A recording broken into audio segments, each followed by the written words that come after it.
Time नहीं read कर रहे, ये चैप्टर हमने जूनियर क्लासेस में भी करते हुए आ रहे हैं, ठीक है।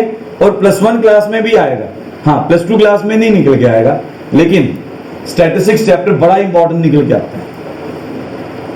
आपको अगर मैं इसकी इंपॉर्टेंस बताऊं तो इसकी इंपॉर्टेंस ये निकल के आती है कि आपको पोस्ट ग्रेजुएशन, ठीक है, अगर आप में से किसी ने पोस्ट ग्रेजुएशन करनी चाहिए तो आप स्टैटिस्टिक्स में आगे जाके पोस्ट ग्रेजुएशन भी कर सकते हो।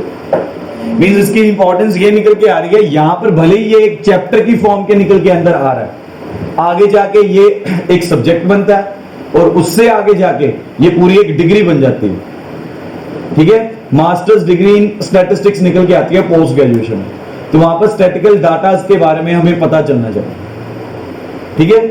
अब इसके मीनिंग की तरफ जाते हैं। अब बच्चों को सबसे ज्यादा प्रॉब्लम ये निकल के आती है, जूनियर क्लासेस में मीनिंग की तरफ ध्यान नहीं देते हम, बच्चा इतना क्योंकि मैच्योर नहीं होता कि वो मीनिंग्स को याद रख सके, लेकिन 10th क्लास का बच्चा काफी मैच्योर निकल के आ जाता है, अब उसे मीनिंग्स के बारे में अच्छी तरह से पता होना चाहिए, ठीक है। अब स्टैटिस्टिक्स होता क्या है, मैं वहां से इंट्रोडक्शन शुरू करता हुआ, थोड़ा सा जूनियर क्लासेस से शुरू करता हुआ 10th क्लास की तरफ मूव कर जाऊंगा, ठीक है, धीरे धीरे 10th क्लास की तरफ मूव कर जाऊंगा, ठीक है। अब व्हेनेवर क्लास में एक सर्वे किया, ठीक है, मार्क्स का ही सर्वे कर दिया, ठीक है, आपकी क्लास के अंदर मैंने मार्क्स का सर्वे किया, ठीक है, प्रिंसिपल क्लास में आया और उसने क्लास में मैथ्स टेस्ट के मार्क्स के बारे में बात करनी शुरू की, ठीक है। अब जब भी एक हायर ऑफिशियल एंटर करता है किसी ऑफिस के बीच में, ठीक है, वो चाहे क्लास हो, चाहे कोई भी ऑफिस निकल के आए, चाहे कोई गवर्नमेंट ऑफिशियल निकल के आए, कुछ भी, तो उसको हमेशा स्टैटिकल डाटा ही दिखाया जाता है, ठीक है, उसे स्टैटिकल डाटा ही दिखाया जाता है। अब स्टैटिकल डाटा इतना सिंपल होना चाहिए कि उसे स्टैटिकल डाटा देख के ही कंडीशंस के बारे में पता लगना शुरू हो जाए, और अगर स्टैटिकल डाटा देख के उस पर्सन को गेसिंग नहीं कर पा रहा, इंफॉर्मेशन नहीं मिल पा रही, तो वो आपको डांट के जाएगा, ठीक है। If you are an employ, अब आपके स्टैटिकल डाटा में इतनी ज्यादा क्लैरिटी नहीं है, ठीक है, तो आपको डांट के जाएगा कि ये स्टैटिकल डाटा को अरेंज कैसे किया, कुछ समझ में तो आ ही नहीं रहा, ठीक है। अब जब भी एक प्रिंसिपल क्लास के अंदर एंटर करता है, तब उससे क्लास का अगर रिजल्ट बताना है तो मैं इस तरह से नहीं बताने वाला, ठीक है, कि यार मेरे पास अगर 30 स्टूडेंट्स हैं, if there are 30 students in the class, तो मैं उसे रिजल्ट ऐसे नहीं बताने वाला, आउट ऑफ 50 मार्क्स, बच्चों के मार्क्स ऐसे आ रहे हैं 20, 25, 30, 40, 50, 10 एंड सो ऑन, ठीक है। अगर ऐसे दिखाओगे तो वो इरिटेट हो जाएगा, इसे बोलते हैं raw data, this is known as raw data, ठीक है। This data is definitely going to make them frustrate, उसे फ्रस्ट्रेट कर देगा, क्यों? क्योंकि ये डाटे में उसे टाइम लग रहा है ये चेक करने में कि क्लास में कितने स्टूडेंट्स हैं जो 50 मार्क्स लेके बैठे होंगे, और क्लास में कितने स्टूडेंट्स हैं जो बिलो एवरेज मार्क्स लेके बैठे होंगे, ठीक है। और क्लास की एवरेज क्या निकल के आ रही है, रो डाटा ऐसी कोई इंफॉर्मेशन नहीं देगा, ठीक है। हम स्टैटिकल डाटा से हमें पता क्या क्या चलना था, पहले ऑब्जेक्टिव्स की तरफ जाते हैं। स्टैटिकल डाटा से हमें पता चलना था एवरेज ऑफ क्लास, कि क्लास एवरेज मार्क्स कितने ले रही है 50 में से। Second, how many are getting highest marks.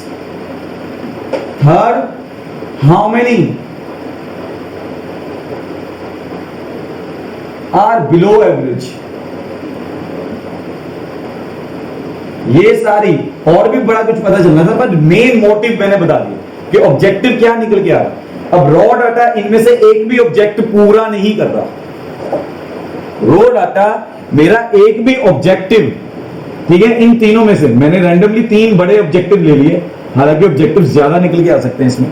ठीक है, रॉ डाटा इन तीनों ऑब्जेक्टिव में से एक भी डाटा हमें सेटिस्फाई नहीं करके देगा, रॉ डाटा से पता ही नहीं चल रहा हमें। ठीक है, तो जब भी आपके रिजल्ट बनता है तो टीचर्स क्या करते हैं, रिजल्ट को तैयार करते हैं, टीचर्स रिजल्ट को तैयार करते हैं स्टैटिस्टिक्स के अकॉर्डिंगली, जिसमें वो डाटा को अरेंज करते हैं, जिसमें वो डाटा को अरेंज करके प्रिंसिपल को दिखाते हैं। ठीक है, फॉर एग्जाम्पल वो अब आपको याद होगा, ठीक है, अगर 90% टू 100% के बीच में आता है तो वो ए ग्रेड है। तो टीचर्स हमेशा 90 से 100% वाले स्टूडेंट्स का एक अलग कॉलम बनाएंगे कि कितने स्टूडेंट्स आ रहे हैं। सपोज के यहां पर 10 स्टूडेंट्स आ रहे हैं, ठीक है, फिर 80 से 90% के बीच में वो अगर बी ग्रेड मान के चल रहा है तो वो स्टूडेंट्स निकल के आ रहे हैं। वो क्या निकल के आ जाएंगे, सपोज करो ये 5 स्टूडेंट्स निकल के आ रहे हैं। अब ये डाटा प्रिंसिपल को इरिटेट नहीं करने वाला, उससे क्लास की पोजीशन इसे देखते ही समझ में आ जाएगी कि यार 90 से 10% 100% के बीच में 10 स्टूडेंट्स आ रहे हैं, वो सेटिस्फाई होना शुरू हो जाएगा कि यार 10 बच्चे तो बहुत अच्छा कर रहे हैं। फिर 80 to 90% यार ये भी कोई नॉट ए बैड थिंग, 5 बच्चे तो इसमें भी आ रहे हैं, 30 स्टूडेंट्स में से 15 बच्चे तो बहुत अच्छे निकल के आ रहे हैं, मोर देन 80% निकल के आ रहे हैं। टीचर का मतलब इंप्रेशन साथ में ही प्रिंसिपल के आगे क्रिस्टल क्लियर हो जाएगा, वो अगला डाटा उठा लेगा।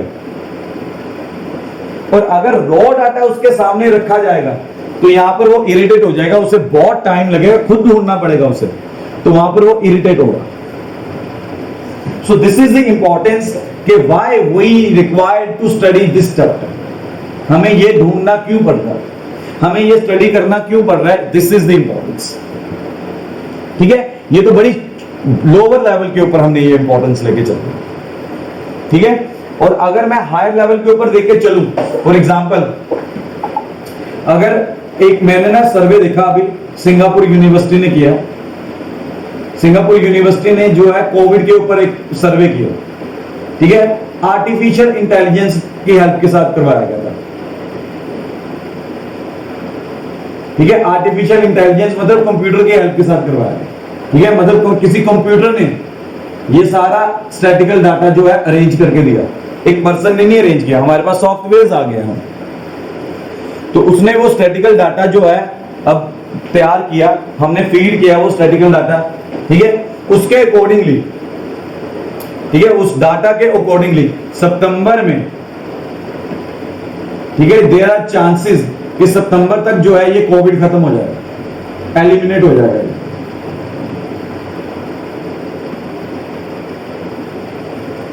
ठीक है, अब समझ में आ रहा है स्टैटिकल डाटा को हम कहां पर यूज कर रहे हैं। ये इतना हायर लेवल का डाटा है, कंप्यूटर में फीड किया गया और कंप्यूटर ने स्टैटिकल डाटा को रीड करते हुए सारी अरेंजमेंट्स कर ली, सारी की सारी अरेंजमेंट कर ली। अच्छा, और इंपॉर्टेंस बताता हूं। अच्छा, आप फ्लिपकार्ट देख रहे हो, फ्लिपकार्ट के ऊपर आप शॉपिंग कर रहे हो, अमेज़न के ऊपर आप शॉपिंग कर रहे हो, ठीक है, एंड सो ऑन, कितनी आ रही है, मिंत्रा के ऊपर शॉपिंग कर रहे हो। ठीक है, ये क्या करते हैं, सीजनल सेल्स रखते हैं, ये सीजनल सेल्स रखते हैं। अब सीजनल सेल्स के बीच में ये ऑफर्स देते हैं। ठीक है, ऑफर्स देते हैं।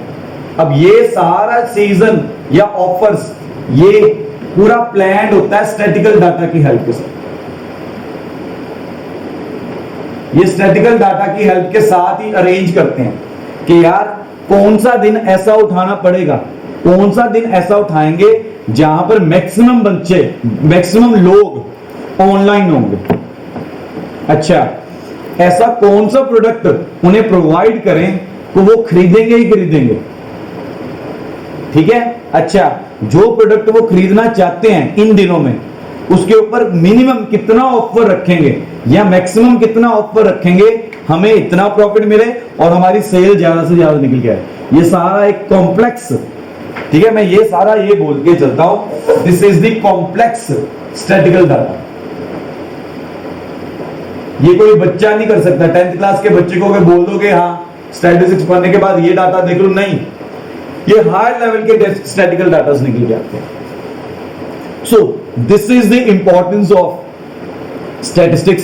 स्टैटिस्टिक्स हमें बड़ा कुछ देती है।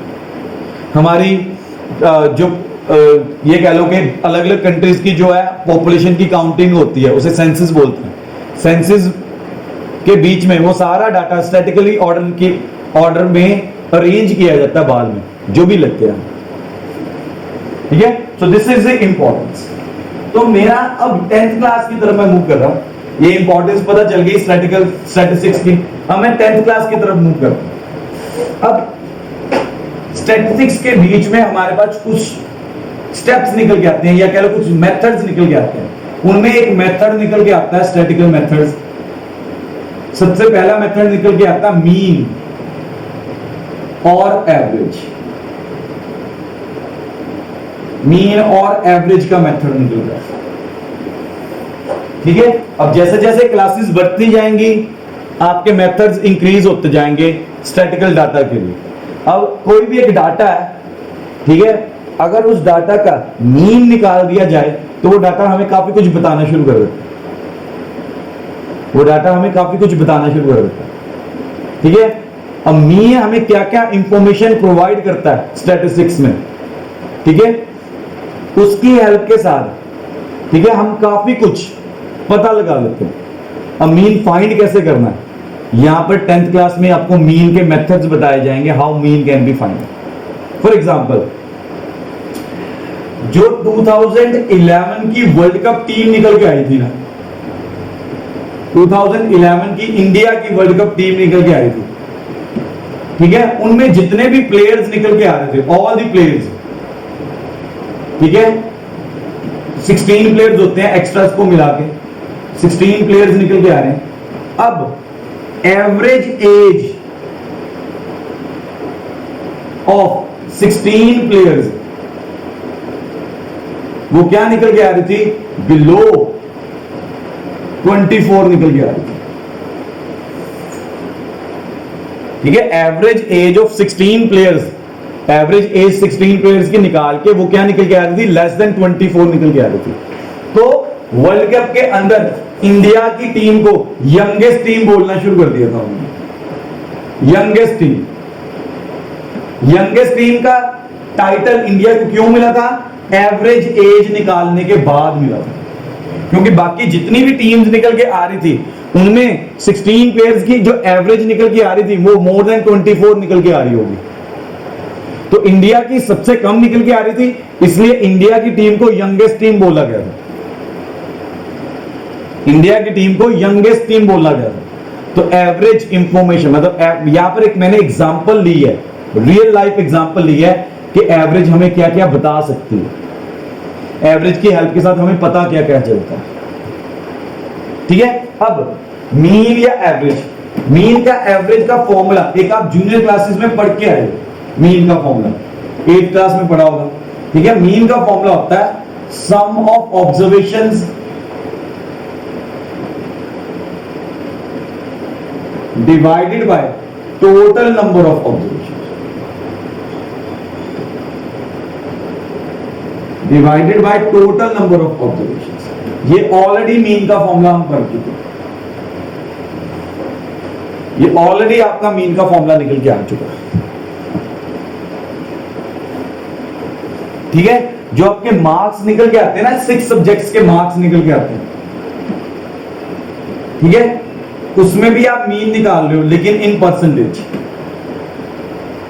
जो आप 6 सब्जेक्ट्स के आपके एंड में मार्क्स निकल के आएंगे ना फाइनल में, आप वहां पर क्या करते हो, मीन निकालते हो एक तरह से।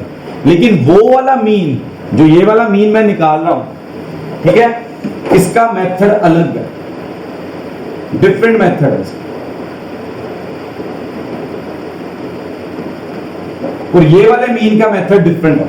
सो मीन्स भी आगे चल के टाइप्स निकल के आती हैं, मीन्स की भी, मीन की भी आगे जाके टाइप्स निकल के आनी शुरू हो जाती है।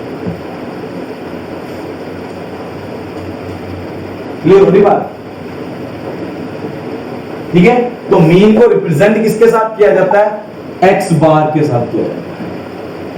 अगर ये मेरी ऑब्जर्वेशंस निकल के आ रही हैं, एन ऑब्जर्वेशंस है डिवाइडेड बाय, तो ये मीन का फॉर्मूला। इसी तरह से आगे कॉम्प्लेक्स होता जाएगा मीन। ये मीन का मेरा फर्स्ट फॉर्मूला निकल के आएगा, नोट करते जाओ। ये मीन का मेरा फर्स्ट फॉर्मूला निकल के आ गया कि किस तरह से मीन मुझे निकालना है। ये this is the first formula, note कर लो इसे।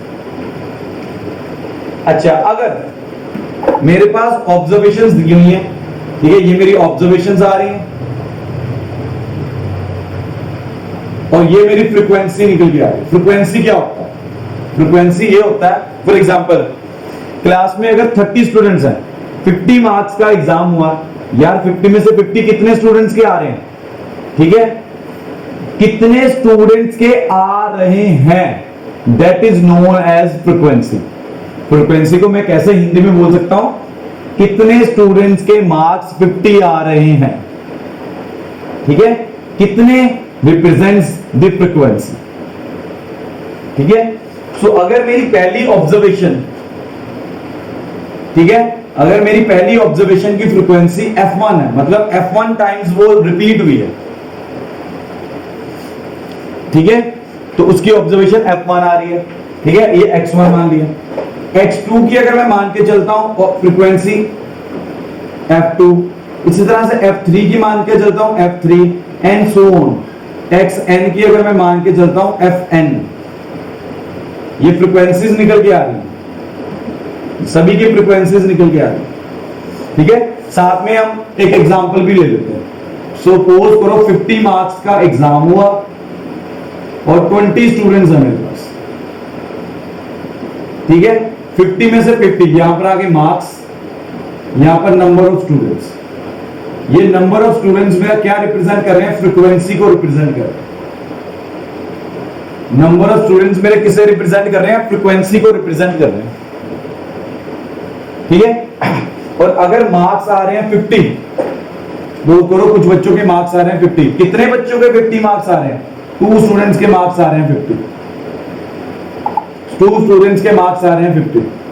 इसी तरह से 45 मार्क्स, 45 कितने बच्चों के आ रहे हैं? अगर मैं मान देता हूं 45 5 स्टूडेंट्स के निकल गया, तो ये फ्रीक्वेंसी साथ साथ चलनी शुरू होगी। तो ये फ्रीक्वेंसी साथ साथ चलनी शुरू होगी।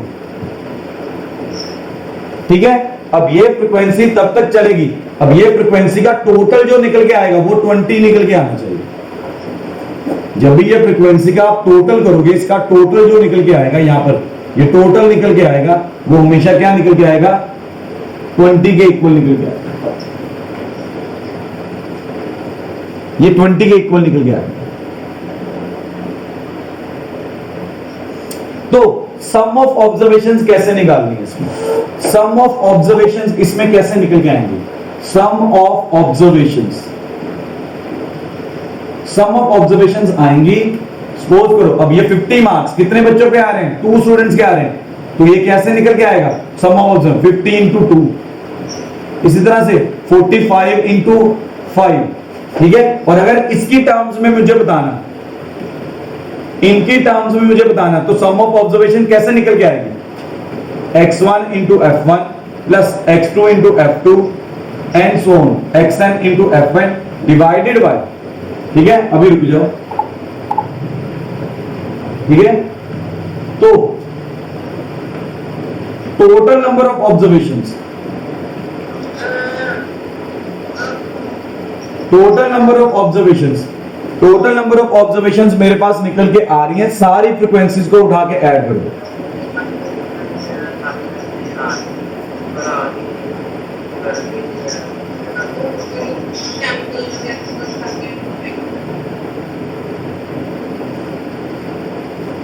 ठीक है, टोटल नंबर ऑफ ऑब्जर्वेशन कैसे आएंगी? सभी को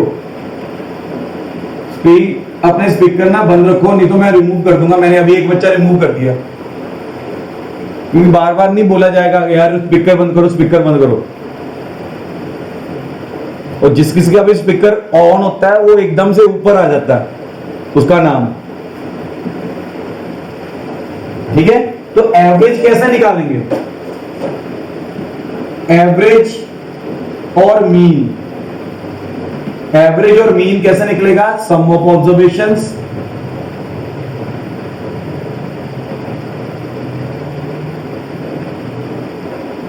divided by total number of observations. तो ये मेरा फॉर्मूला निकल गया। इसे डायरेक्ट मेथड बोलते हैं। ये अभी तक मेरा डायरेक्ट मेथड निकल के चल रहा है। This is the direct method.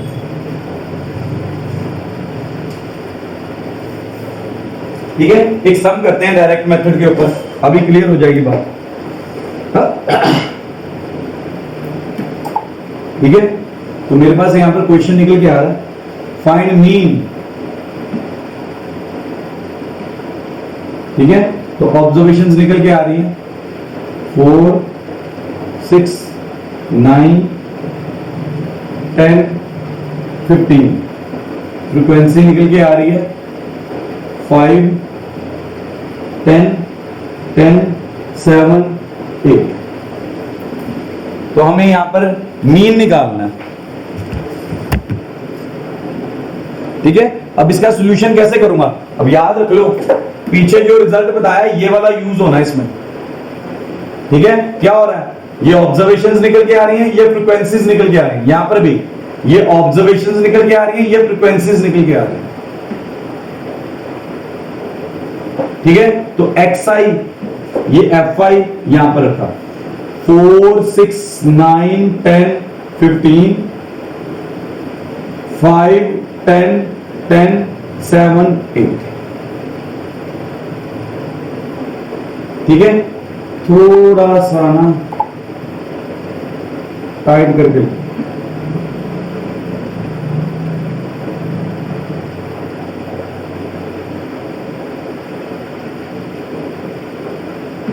ठीक है, ऊपर कर दिया। ये xi, ये fi। 4, 6, 9, 10, 15, 5, 10, 10, 7, 8। तो यहां पर सो दैट मैं यहां पर ऐड कर सकूं, ये कहते हैं समीशन। यार याद रखो, ये समीशन का साइन होता है, इसे बोलते हैं समीशन। इसका मतलब होता है सम अप। इसे बोलते हैं समीशन। ठीक है, जो ऐसा साइन निकल के आता है बुक्स में, इसका मतलब होता है सम अप। सम अप मतलब ये सारा ऐड। वो कह रहा है कि ये सारा एफ आई, जितनी भी एफ आई आ रही है सभी को ऐड करो। ठीक है, जो ऐड करके रिजल्ट आएगा वो, ठीक है, वो मेरी टोटल नंबर ऑफ ऑब्जर्वेशंस निकल गया।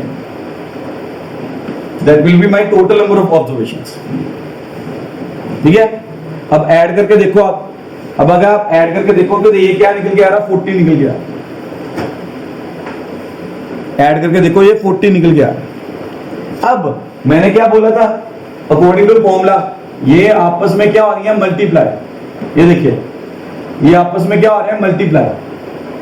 मल्टीप्लाई होने के बाद एडिंग कर रहे हैं। तो यहां पर क्या करूंगा? xi fi, एक नया कॉलम बने। xi fi कॉलम बना नया। ठीक है, अब इनकी मल्टीप्लिकेशन करके लिख रहा हूं। इनकी मल्टीप्लिकेशन करके लिख रहा हूं। 4 into 5 20। कलर चेंज कर लेते हैं। 60, 90, एक मिनट मार्कर चेंज करूं, 70, सिमिलरली 15 into 80, 120, एक मिनट 90, 70, 120। इस तरह से निकल गया। अब हमें क्या चाहिए? इनका सम अप। मुझे क्या चाहिए? इसका सम अप चाहिए। फॉर्मूले में देखो एडिंग ही हो रही है ना यहाँ पे, ये देखो ये ऐड हो रहा है ना यहाँ पे। सम अप चाहिए, तो सम अप पहले मैं यहीं पे निकाल लूंगा। इसे कैसे लिखूंगा? fi xi। ये मेथड है how to represent the sum up. किसका सम अप बता रहे हो? इनका सम अप बता रहे हो। ठीक है, तो यहां पर आ गया ये। ठीक है, सम अप बताना है तो ये सिंबल आ गया यहाँ पर। नोटेशन को समझो, क्लियर है? ये समीशन वाली नोटेशन सभी को क्लियर है? किसी को डाउट तो नहीं इसमें? गजल क्लियर है ये बात? हाँ जी,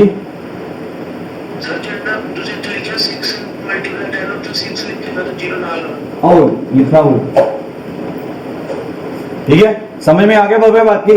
समीशन समझ में आ रहा है सभी को? समीशन का मतलब समझ में आ रहा है?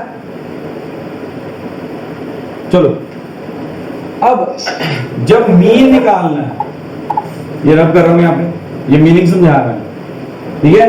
जब हम मीन निकालना है तो मीन क्या निकल के आएगा? Summation F I x I divided by summation F I. अब गलती की तरफ जाते हैं बेटा, summation F I x I hence divided by summation F I, इनकी कटिंग नहीं हो सकती, ये कटिंग नहीं होती। ये क्या होती है, मैंने ट्रिग्नोमेट्री में भी बताया था, ये एक सिंगल टर्म को रिप्रेजेंट कर रहा है। This is the single term, this is the another single term.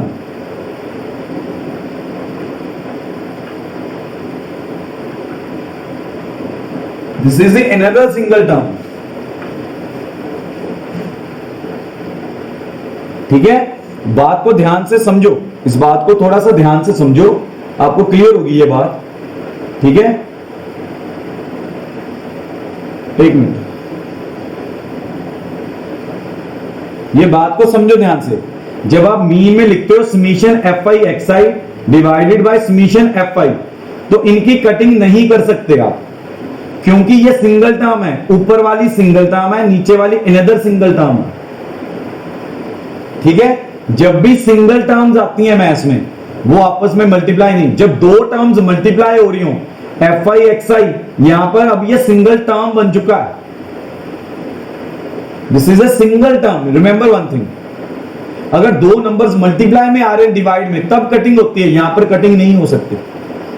तो रिमेंबर वन थिंग, यहां पर कटिंग नहीं करनी है आपको, ठीक है? ऐसी गलती आपको एग्जाम में नहीं करनी। कुछ बच्चे करते हैं ऐसी गलती, पता नहीं क्यों करते हैं, पर यह बात मैं पहले ही बता के चल रहा हूं, यहां पर ऐसा कुछ नहीं करना, ठीक है? तो यहां पर मैं क्या करने वाला हूं, इनका सम अप करके एडिंग करने वाला हूं। तो ये सारे का सम अप आप चेक करो, ये क्या निकल के आ रहा है? 360। इट मींस 360 डिवाइडेड बाय क्या हो जाएगा? 40। ये कटिंग कर दो, ठीक है? कटिंग करके मेरा आंसर क्या निकल के आ रहा है? 9। मेरा आंसर क्या निकल के आ रहा है? 9। इसे x बार कह दो, मेरा आंसर क्या निकल के आ गया? 9। So this is how with the help of direct method we can calculate the mean. Mean कैसे कैलकुलेट किया जा सकता है? With the help of direct method. ये डायरेक्ट मेथड की हेल्प के साथ हमने मीन कैलकुलेट किया, ठीक है?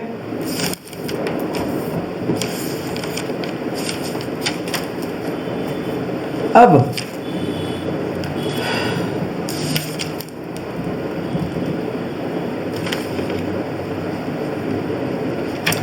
मेरे पास निकल के आते हैं शॉर्टकट मेथड, इसके बाद मेरे पास निकल के आते हैं शॉर्टकट मेथड्स। अब शॉर्टकट मेथड्स के बीच में मेरे पास जो कैलकुलेशंस निकल के आती हैं वो अज्यूम्ड मीन के साथ निकल के आती हैं। अब शॉर्टकट मेथड्स को कल करेंगे हम, आज नहीं करूंगा, मैं कंफ्यूज नहीं करना चाहता। आज सिर्फ डायरेक्ट मेथड के साथ करने वाला हूं काम। अब डायरेक्ट मेथड का एक और सम देने वाला हूं, वो आपको करना है, ठीक है? डायरेक्ट मेथड का एक और सम देने वाला हूं, वो आपको करना है, बड़े ध्यान से देखिएगा, ठीक है? Using the direct method solve करके दिखाइए मुझे, ठीक है? ध्यान से करिएगा। Find the value of P if mean is 6। ये ऑब्जर्वेशंस दी हुई।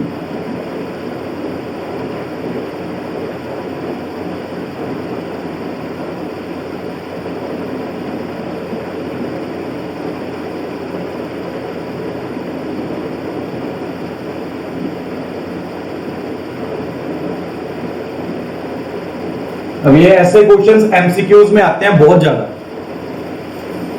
ठीक है? टीचर्स को बहुत पसंद है एमसीक्यूज में ऐसे क्वेश्चंस डालना, और हमें वैल्यू क्या फाइंड करनी है? पी की वैल्यू फाइंड करनी है। मीन यहां पर दिया हुआ, mean is already given, mean यहां पर दिया हुआ, तो कैसे करने वाला हूं, सोल्यूशन उठाया,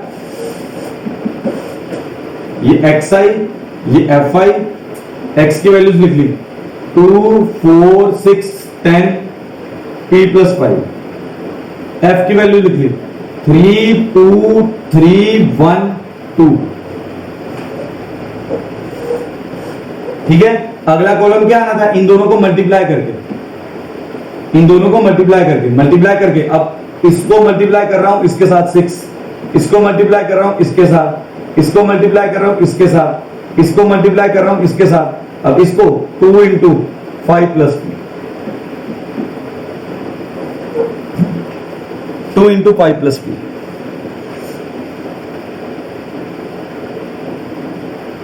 अब जो इसकी एडिंग करके निकल के आ रहा है यहां पर समीशन f5 ऐड करके चेक करो क्या आ रहा है, 3 प्लस 2 5 5 8 8 9 10 11 निकल के आ रहा है।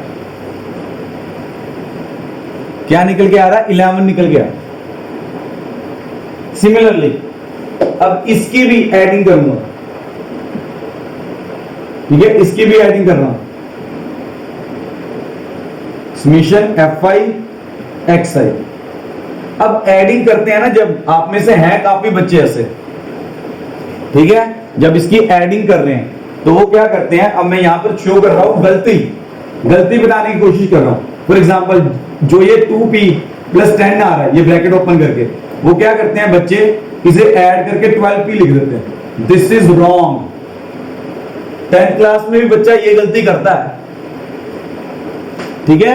2p प्लस 10 का मतलब 12p नहीं है, ये गलत है, ये गलत हो जाता है, ठीक है। दीज आर अनलाइक टर्म्स, ये अनलाइक टर्म्स हैं, अनलाइक टर्म्स ऐड नहीं हो सकते, अनलाइक टर्म्स को ऐसे ही लिखते हैं, तो ये 2p प्लस 10 ही रहेगा,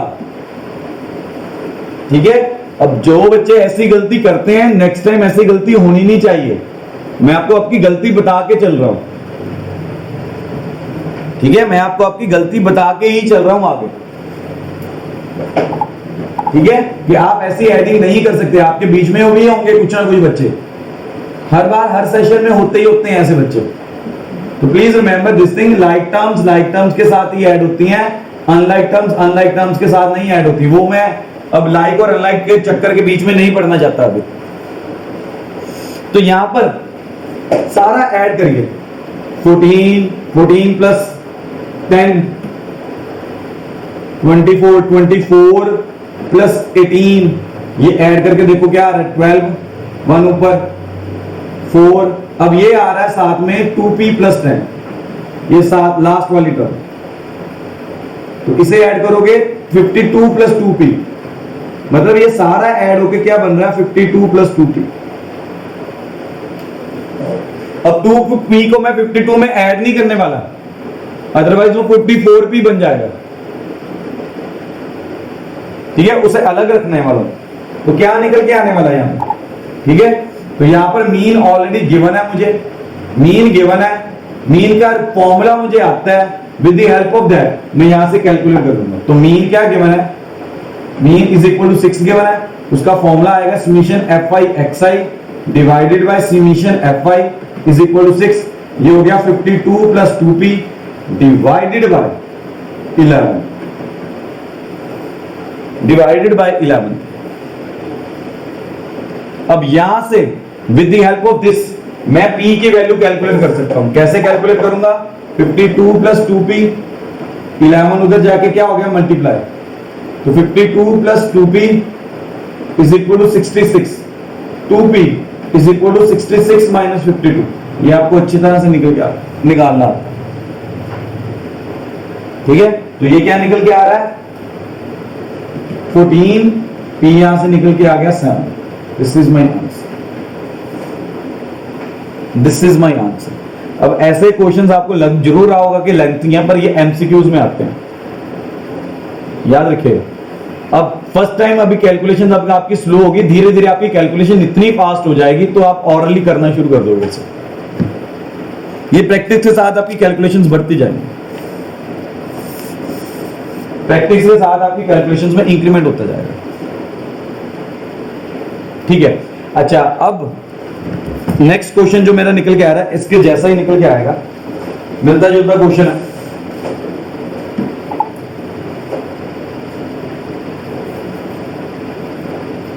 फाइंड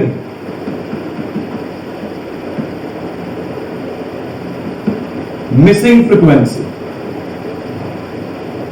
बड़ा important question. Find the missing frequency, ऐसा क्वेश्चन आना ही आना है एग्जाम में, ठीक है। If mean is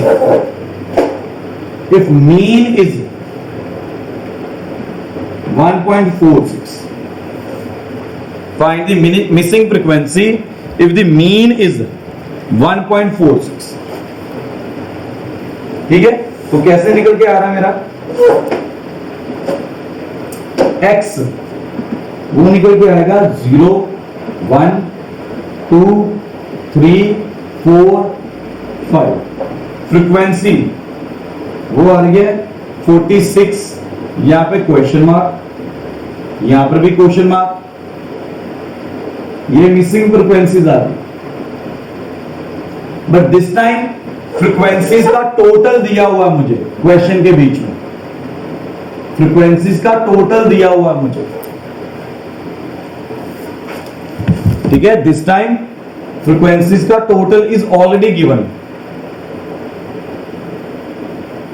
and we have to find out the missing frequencies. We have to find out the missing frequencies. अब सोचो जरा कैसे करोगे इसे, मिसिंग फ्रीक्वेंसीज फाइंड करनी है। बहुत बहुत बहुत इंपॉर्टेंट क्वेश्चन है ये। एटलीस्ट मैं ये चाहता हूं कि एटलीस्ट आप 1 या 2 मिनट खुद सोचें इसके बारे में। जब आप 1 या 2 मिनट खुद सोचोगे इसके बारे में, तब आपको जाके पता चलेगा कि हाँ यार चलो कोई बात नहीं, सॉल्व नहीं हो पाएगा अभी आपसे, मान लेते हो, लेकिन 2 मिनट सोचो सही।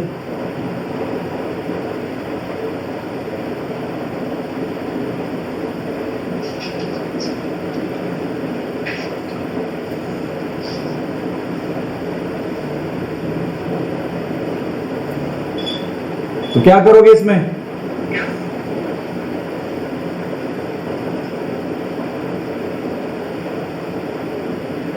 चलिए तो हम मान लेते हैं let the missing frequencies be, मान के चलते हैं लेट मिसिंग फ्रीक्वेंसीज बी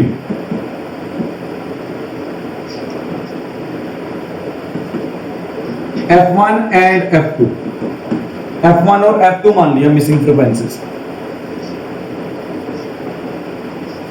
ठीक है। जो पहली मेरी मिसिंग फ्रीक्वेंसी आ रही है उसे F1 मान लिया, दूसरी वाली को F2 मान लिया।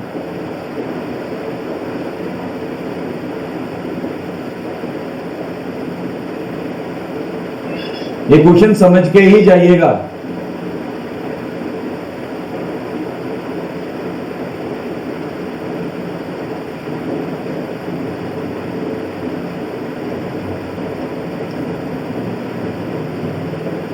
इसके आगे क्या करोगे फिर,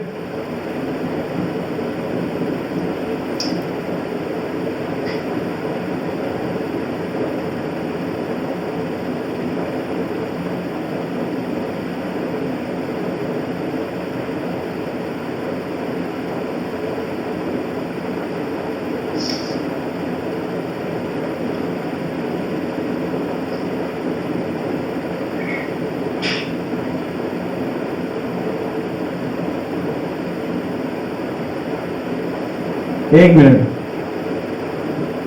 बीच में काफी बच्चे मिसिंग हो गए। चलिए तो यहां पर फिर मैंने टेबल बनाने की सोची। अब वो टेबल मैं नेक्स्ट पेज पे बना रहा हूं, यहाँ पे जगह कम है मेरे पास, तो वो मैं नेक्स्ट पेज पे बनाने वाला, ठीक है। तो जब मैं वो टेबल बना रहा हूं यहाँ पे एक्स आई एफ आई, तो एक्स मेरे पास निकल के आ रहा है 0 1 2 3 4 5,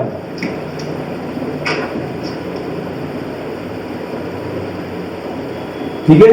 तो फ्रीक्वेंसीज, इसकी फ्रीक्वेंसी आ रही है 46, ये फ्रीक्वेंसी मैंने मान ली F1, ये मान ली F2, ये मान ली, ये 25 गिवन है, ये 10 गिवन है, ये 5 गिवन है। अब इसका टोटल ऑलरेडी मुझे क्या गिवन है, 200 गिवन,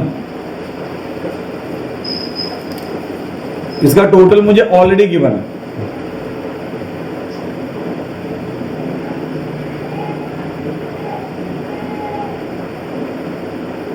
ठीक है, अब यहां से मेरे पास एक इक्वेशन निकल के आ रही है, ये सारा ऐड करो, ऐड करने के बाद मेरे पास यहां पर इक्वेशन निकल के आ रही है 86 plus f1 plus f2 is equal to 200।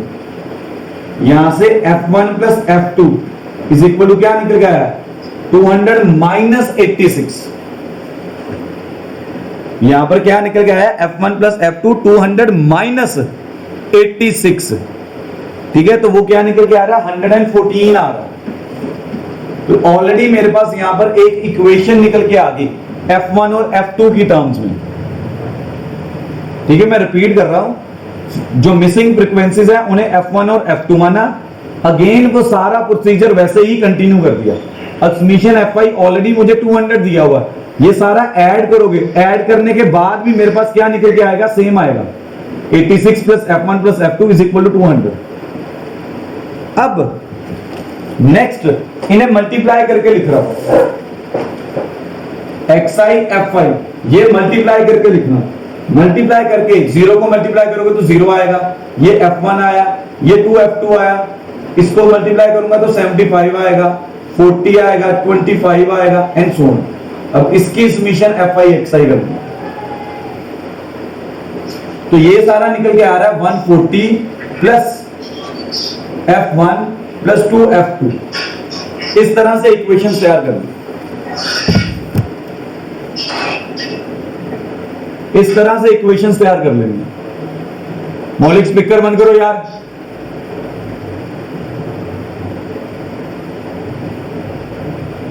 इस तरह से इक्वेशंस तैयार कर लेंगे।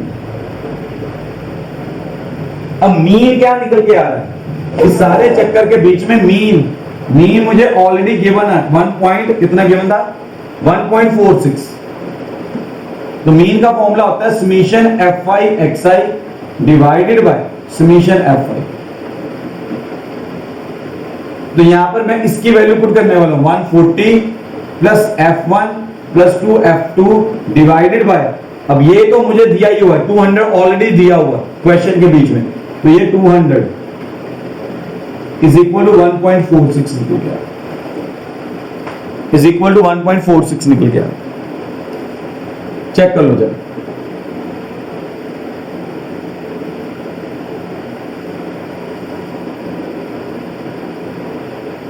ठीक है जी।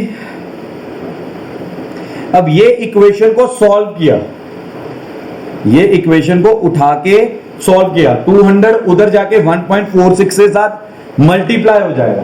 मल्टीप्लाई होने के बाद मैं नेक्स्ट पेज पे लिख रहा हूं, मल्टीप्लाई होने के बाद मेरे पास क्या निकल के आया, 292 निकल के आया,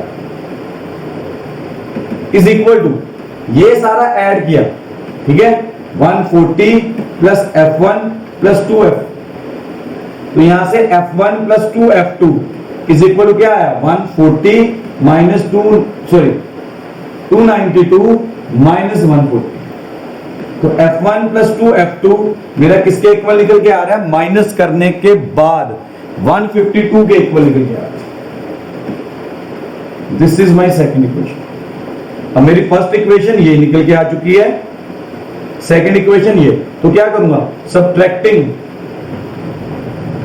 1 फ्रॉम 2, ठीक है, तो 2 को लिखा ऊपर, 1 को लिखा नीचे, सब्ट्रैक्शन कर दी, ये कटिंग निकल गया।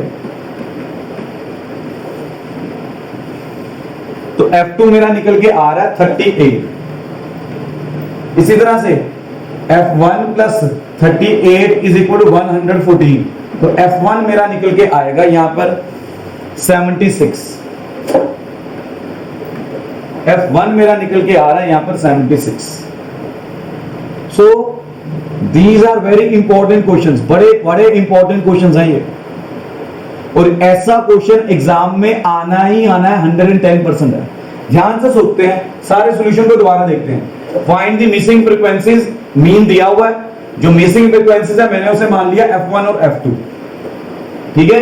x की वैल्यू आ गई, f की वैल्यू आ गई, जो ऑलरेडी गिवन है। अब f का सम मुझे ऑलरेडी गिवन है, ठीक है। तो मैंने क्या किया, फॉर्मूला जो लगाते हैं वो लगाया, ठीक है। वहां से fi 200 दिया हुआ है, इनको भी ऐड कर दिया, ये सारा ऐड किया तो मेरे पास आया 86 plus f1 plus f2 is equal to 200। यहां से f1 plus f2 is equal 114 आ गया, ये फर्स्ट इक्वेशन आ गई। उसके बाद xi fi निकाला, उनका समीशन कर दिया, तो ये सारा ऐड करके आ रहा है 140 प्लस f1 इनवर्स 2f1, ठीक है। तो मीन मुझे दिया हुआ है 1.46, मीन में ये वैल्यूज पुट कर दी। मीन में वैल्यूज पुट करने के बाद मेरे पास एक दूसरी इक्वेशन निकल के आई, ये वाली। इन दो इक्वेशंस को एलिमिनेशन मेथड के साथ सॉल्व किया तो f1 और f2 की वैल्यू निकल के आई। सो मेरा आज डायरेक्ट मेथड खत्म हुआ।